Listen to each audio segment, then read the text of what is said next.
വേനൽ ചൂടിലും മുന്തിരി വിളയുമോ എന്നൊക്കെ ചോദിക്കുകയാണെങ്കിൽ അതിനുള്ള ഒരു ഉദാഹരണം അങ്ങനെ വിളയുമെന്ന് തെളിയിക്കുകയാണ് നമ്മുടെ തൃശ്ശൂരിലെ ചാവക്കാട് മധുര മുന്തിരി വിളഞ്ഞ ഒരു വീട്ടിലേക്ക് നമ്മൾ പോവുകയാണ്.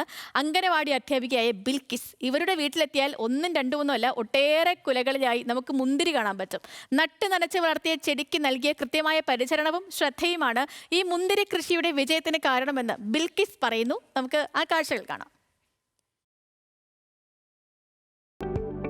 വീടിന്റെ മട്ടുപ്പാവ് മുഴുവൻ പടർന്നു പന്തലിച്ച പച്ചപ്പ്, അതിൽ നിറയെ മുന്തിരിപ്പഴങ്ങൾ, ഒന്നും രണ്ടുമല്ല നിറയെ കുലകളിലായി പഴുത്തു പാകമായി നിൽക്കുന്ന കാഴ്ച കാണേണ്ടത് തന്നെയാണ്.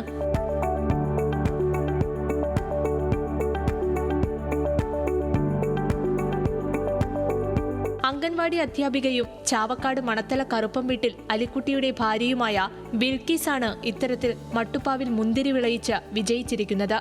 5 വർഷം മുൻപ് വീട്ടിൽ നട്ടു വളർത്തിയ ചെടിയാണ് മട്ടുപ്പാവിലാകെ പടർന്നു പന്തലിച്ചത്.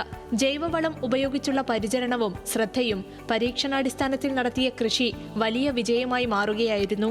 ഈ മുന്തിരി ഇവിടെ ഒരു 5 കൊല്ലത്തിലധികമായിട്ടുണ്ട് വെച്ചൊരു 1.5-2 കൊല്ലാകുമ്പോഴത്തേനും തന്നെ മുന്തിരി ഉണ്ടായി തുടങ്ങി. ആദ്യം ഇത് താഴത്ത് പന്തലിട്ടിട്ടായിരുന്നു. പിന്നെ ഒരു 2 കൊല്ലം 3 കൊല്ലമൊക്കെ കഴിഞ്ഞപ്പോൾ ഞാനത് മുകളിലേക്ക് പടർത്തി. പിന്നെ ഇവിടെ വേറെ പന്തലൊക്കെ വെച്ച് ഇങ്ങനെ ചെയ്തു. ഇവിടെ ചെയ്തിട്ട് ഒരു 3 കൊല്ലമായിട്ടുണ്ട് മുകളിലേക്ക് ഇതാക്കിയിട്ട്.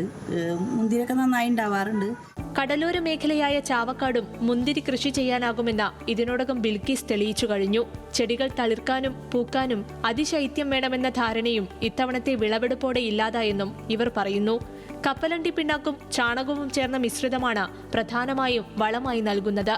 മികച്ച പരിചരണവും ശ്രദ്ധയും കൂടി നൽകാനായാൽ കാലാവസ്ഥാ പ്രശ്നങ്ങളെ മറികടന്നും മുന്തിരി കൃഷിയെ വിജയിപ്പിക്കാമെന്നും ബിൽക്കീസ് പറയുന്നു. ന്യൂസ് മലയാളം, തൃശൂർ.